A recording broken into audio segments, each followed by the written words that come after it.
The Zephyrian High Council had made what they considered a routine mistake. In their haste to contact the peaceful Andromedans about a trade dispute, they had miscalculated the quantum frequency by exactly 0.003%.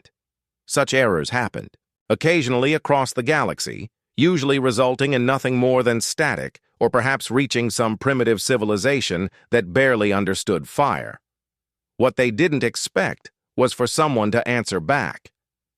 Commander Vextar stared at the holographic display showing the third planet of an unremarkable yellow star system. The readings were impossible.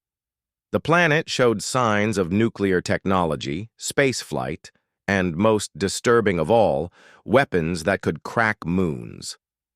Are you certain these readings are accurate? Vexatar's scaled fingers drummed nervously against his command chair. "Triple-checked, Commander," replied Science Officer Kailara, her 4 eyes blinking in sequence. "The species calls themselves humans, and they've already begun reverse engineering our transmission protocols." The Zephyrians were known throughout the galaxy as master communicators, their technology spanning dimensions that most species couldn't even perceive. Their mistake had been treating this as a standard diplomatic channel. Instead, they had accidentally broadcast on what humans called their emergency frequencies, channels monitored by every major government and military installation on the planet. Within 6 hours of the initial contact, the humans had not only decoded the alien message, but had somehow traced it back through subspace. Worse still, they had begun transmitting their own responses using principles that should have taken them centuries to discover. The first human transmission had been simple: "We receive your message, we are listening." The second had been more concerning: "We have questions." The third had made the entire Zephyrian fleet reconsider their position. "We're coming to talk. Please don't leave." Captain Sarah Chen of the United Earth Space Command stood on the bridge of humanity's newest ship, the ESV Curiosity. Behind her, banks of quantum computers processed alien mathematics at speeds that made their creators proud. The ship itself was a testament to human ingenuity, built in 18 months using technologies reverse-engineered from a single intercepted alien communication. "Ma'am, we're detecting massive energy signatures ahead," reported Lieutenant Torres. 17 ships, each roughly the size of Manhattan. "Any hostile movements?" "Negative. If anything, they seem to be backing away." Chen smiled grimly.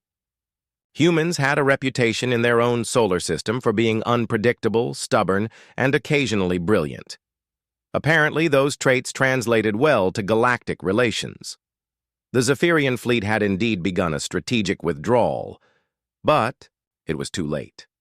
The humans had somehow managed to match their subspace frequency and were now broadcasting on every channel simultaneously.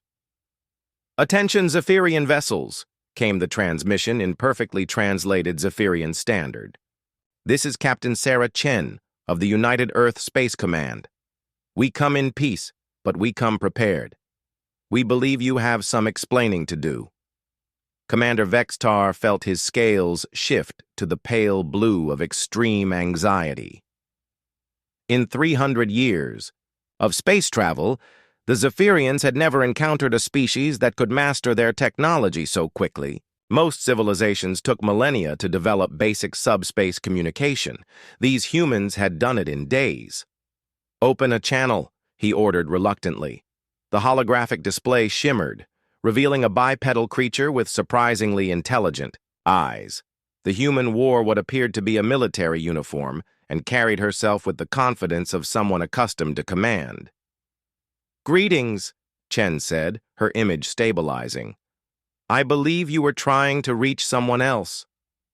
"Indeed," Vextar replied carefully. "We apologize for any inconvenience. We shall correct our navigation and—" "Oh, but we're not inconvenienced at all," Chen interrupted with a smile that didn't reach her eyes. "In fact, we're quite grateful. Your accidental call has solved several theoretical physics problems we've been working on for decades." Kylara leaned closer to her scanner. Commander, they're using our own communication protocols, but somehow they've made them more efficient. This should be impossible. Chen's smile widened. We've taken the liberty of improving your transmission methods. The mathematics were elegant, but inefficient. We've streamlined the quantum entanglement process and reduced power consumption by 47%. The bridge fell silent. In the background, tactical displays showed that the human ship, singular, was somehow maintaining pace with their entire fleet using what appeared to be a modified fusion drive that operated on principles the Zephyrians barely understood.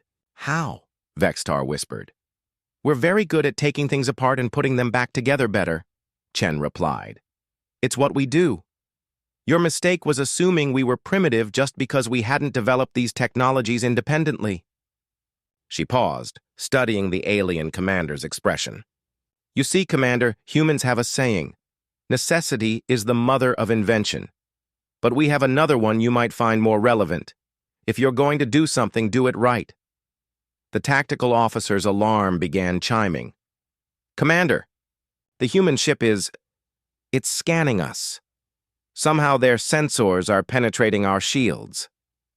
Chen nodded. We've been studying your defensive systems as well. Impressive work, though I think we can help you fix some vulnerabilities.